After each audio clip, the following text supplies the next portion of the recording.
কুরবানি যে আমি করি এটা আল্লাহর জন্য কিনা, এটা আল্লাহ তাআলা দেখেন। যেই বান্দার কুরবানি আল্লাহর জন্য হয়, এই বান্দার কুরবানির পশুর শরীর থেকে কুরবানির পরে প্রথম ফোঁটা রক্ত জমিনে পড়ার আগে আল্লাহ তাআলা এই বান্দার কুরবানি আল্লাহর জন্য কবুল করে নেন। সুবহানাল্লাহ। আর আল্লাহর হাবিব বলেন, যেই মানুষের কুরবানি আল্লাহর দরবারে কবুল হয়, ওই কুরবানির পশুর শরীরে যে পরিমাণ পশম আছে, বিকুল্লি শাআরাতিন হাসানা, প্রত্যেক পশমে পশমে আল্লাহ তাআলা ওই বান্দাকে নেকি দিয়ে দেন। তো যেই কুরবানির দ্বারা কুরবানির পশুর প্রতি পশমে পশমে নেকির ঘোষণা দিলেন আল্লাহর হাবিব, এই কুরবানিটা আল্লাহর জন্য হওয়া চাই। এই কুরবানি হতে হবে খালেসা ওয়াজহে লিল্লাহি তাআলা, একমাত্র আল্লাহর জন্য। কার জন্য? চলে তো, আওয়াজ তো বোঝা যায় না? আমার কথা বোঝা যাইতেছে না? কিছু হা না কয়ে, এখন তো আর কোনো কবরস্থান না যে সালাম দিলে উত্তর পাওয়া যাইত না। আমরা সবাই জীবিত আছি না, কথা ঠিক না? তো যেহেতু আমরা জেতা আছি, কিছু আওয়াজ বাইরে নিয়ে কথা নাও, আর আওয়াজ হইতো না। আমি গেলি আল্লাহ ছিলাম, আপনারা খালি জিমাইবেন, এটা আওয়াজ হইব? আওয়াজ করেন, হা না বুঝেন না এটাকে কইেন। তো যেই কুরবানির ভিতরে এত ফজিলত, এত লাভ, কুরবানির পশুর প্রত্যেক পশমে পশমে আল্লাহ তাআলা নেকি দান করেন, এবং কুরবানির পশুটা কিয়ামতে ওই কুরবানি দাতার জন্য নাজাতের উসিলা হবে। আল্লাহর দরবারে কুরবানির পশু সাক্ষী দিবে। এত লাভ যে কুরবানির ভিতরে আল্লাহ তাআলা রাখছেন, এই কুরবানিটাও আল্লাহর জন্য হতে হবে, আল্লাহ সন্তুষ্টির জন্য হতে হবে। আর আল্লাহর সন্তুষ্টির জন্য হওয়ার এটার মধ্যে কমপক্ষে দুইটা শর্ত থাকতে হবে। শুধু মুখে আল্লাহ সন্তুষ্টির জন্য বললে হবে না, কমপক্ষে দুইটা শর্ত খুঁজে পাইতেই হবে।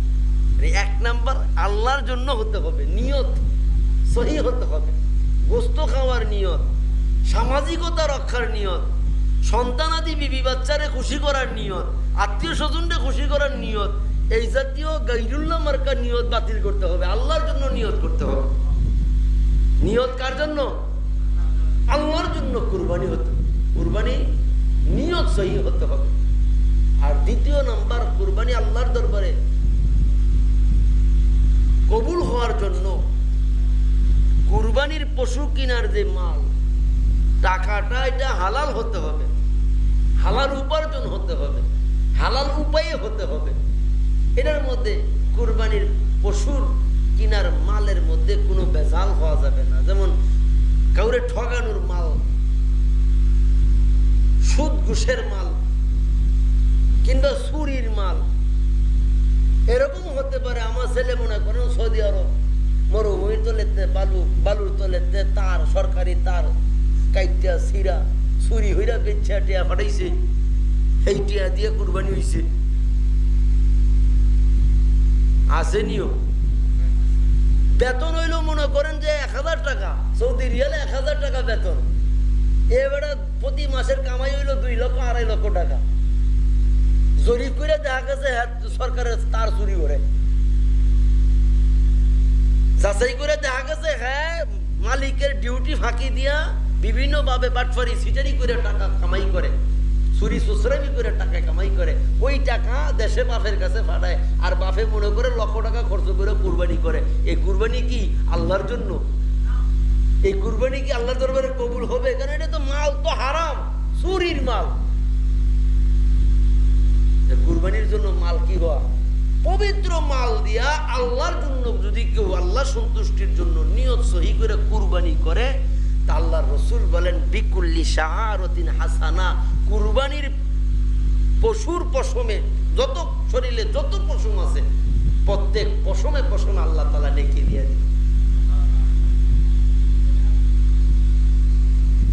এজন্য ভাইও এই কুরবানির আমল যে আমাদের সামনে আসতেছে একেবারে নিকটে। এখন আমরা কোরবানির পশু অনেকেই কিনতেছি। আমরা হালাল পয়সা দিয়া সুন্দর একটা পশু, নিখুঁত একটা পশু কেনার চেষ্টা করব।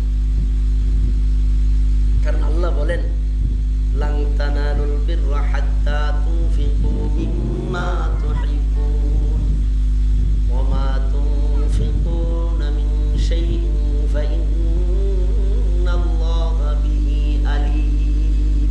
আল্লাহ জানে, আল্লাহ সব খবর রাখেন। তুমি সামর্থ্য আছে 50,000 টাকা খরচ করে কোরবানি করা, সামর্থ্য আছে, আল্লাহ সামর্থ্য দিছে। আল্লাহ বলেন, লান তানালুল বিররা হাত্তা তুনফিকু মিম্মা তুহিব্বুন। আল্লাহ তাআলা কাছে বান্দার ততক্ষণ পর্যন্ত কল্যাণ লাভ করতে পারে না, ভালো আল্লাহ থেকে গ্রহণ করতে পারে না, কল্যাণটা ততক্ষণ পর্যন্ত লাভ করতে পারে না যতক্ষণ পর্যন্ত নিজের পছন্দনীয় জিনিসটা আল্লাহর জন্য খরচ না করে, আল্লাহর জন্য ব্যয় না করে। সামর্থ্য আছে 1 লক্ষ টাকা খরচ করে কুরবানি করার, এই ব্যক্তি যদি 40,000 টাকা দিয়া জিনো শিনো এক ঠেঙ্গা আর ঠেঙ্গের লগে বাড়ি লাগে, এরকম এক কুরবানি করে তো তার কুরবানির হক আদায় হইবনি। তার সামর্থ্য আছে 1 লক্ষ টাকা দিয়ে কুরবানি করা। তা আল্লাহ তাআলা বলেন, লান তানালুল বিররা হাত্তা তুনফিকু। তুমি যদি কল্যাণ লাভ করতে চাও, তুমি যদি পরিপূর্ণ সওয়াব হাসিল করতে চাও, পরিপূর্ণটা যদি তুমি পাইতে চাও, তাহলে পছন্দের জিনিস আল্লাহর জন্য ব্যয় করতে হবে, আল্লাহর জন্য। কুরবানি কার জন্য? আল্লাহর জন্য।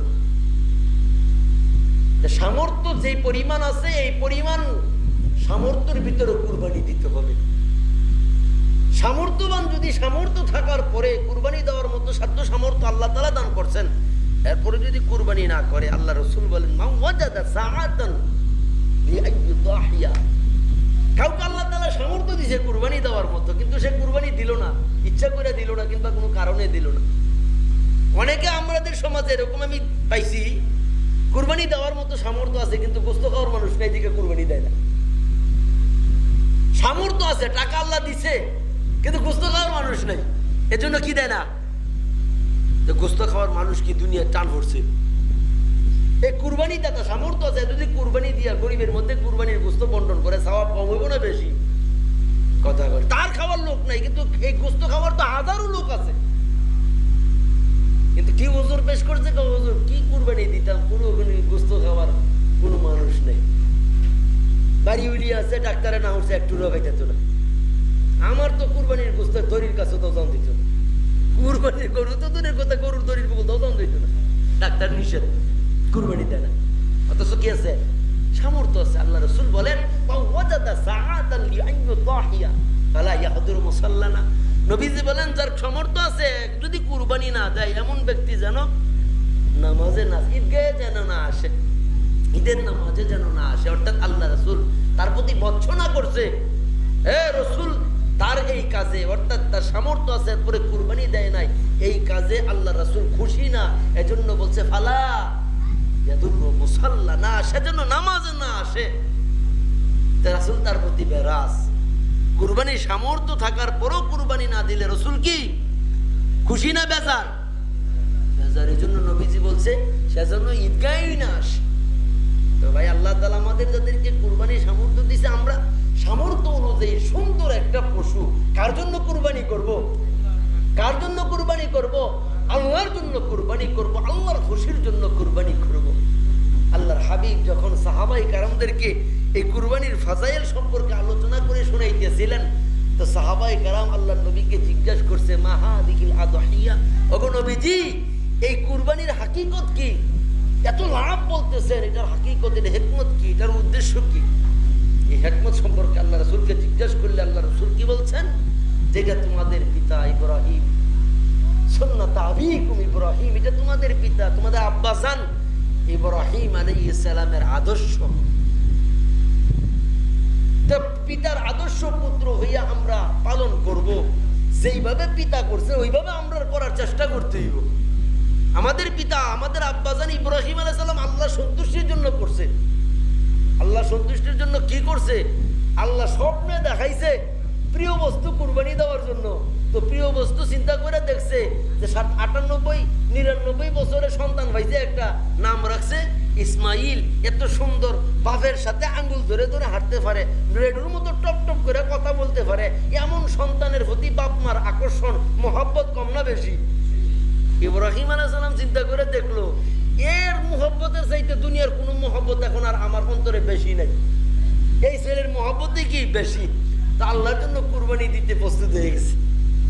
ইতিহাস আপনারা জানেন, প্রস্তুত কি পরিমাণ হয়েছে। বেলে ছেলের গলার মধ্যে ছুরি চালানো পর্যন্ত, এমন না যে গলা কাটতো না, এটা তো ইব্রাহিম আলাইহিস সালাম আগে জানে না। ছুরি চালাইছে, ছুরি চালাইছে, ছুরি চালাইছে, একবারে চালাইছে। আল্লাহু আকবার। আল্লাহ তো কুরবানি, ইসমাইল আলাইহিস সালাম কুরবানি হয়ে যাক, এটা তো আল্লাহ তাআলার ইচ্ছা না। আল্লাহ তাআলা ভালোবাসা দেখতে চাইছে। আর আল্লাহ তাআলা যখন দেখছে যে ইব্রাহিম আলাইহিস সালামের অন্তরে এই সন্তানের ইসমাইলের চাইতে আল্লাহর ভালোবাসা কম না বেশি, আল্লাহর ভালোবাসার পরিচয় কেমনে দিছে? ছুরি চালাইছে কি বইলা?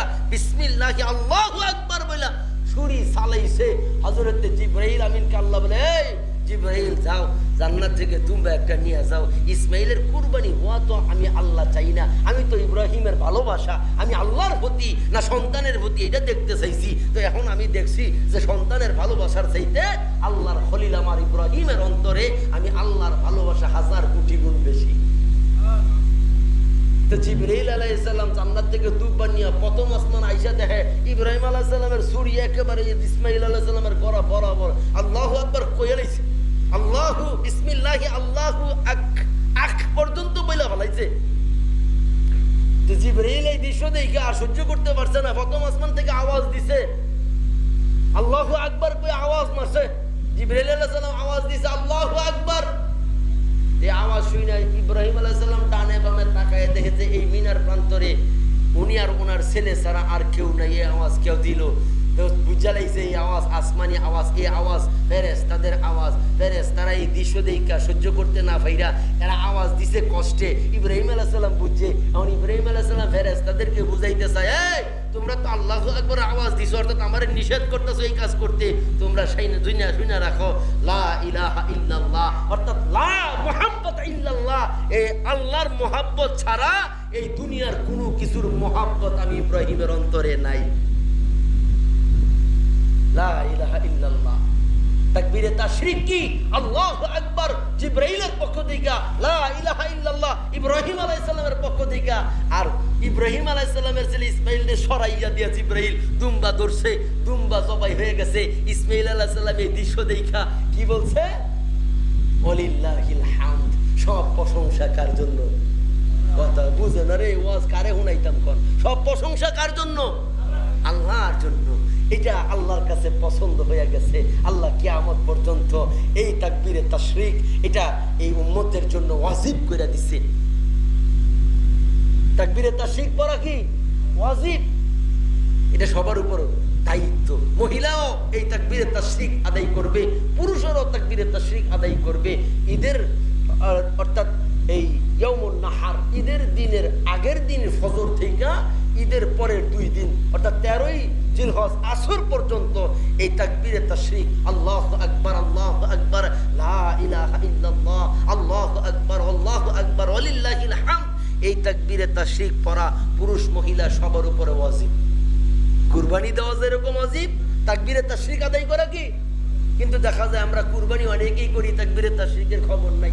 অর্থাৎ প্রত্যেক ফরজ নামাজের এই সময়টা অর্থাৎ কুরবানির দিনের আগের দিন ফজর থেকে কুরবানির পরের 2 দিন অর্থাৎ 13ই জিলহজ আসর পর্যন্ত প্রত্যেক ফরজ নামাজের সালাম ফিরাইয়া কমপক্ষে একবার হলো এই তাকবীরে তাশরিক আদায় করতে হবে এবং আওয়াজ করে আদায় করতে হবে।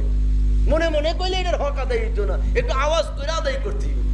এইটা আদায় করা প্রত্যেকের জন্য কি ওয়াজিব।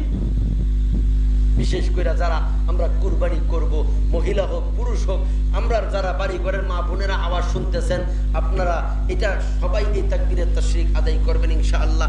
লম্বা সময় আর আলোচনা না, আমাদের মুফতি লুৎফর রহমান ফরাজি সাহেব দামাত বরকত ভ্রমণী মূল্যবান কুরবানির মাসাইল সম্পর্কে আলোচনা করবেন। আমি শুধু আপনাদেরকে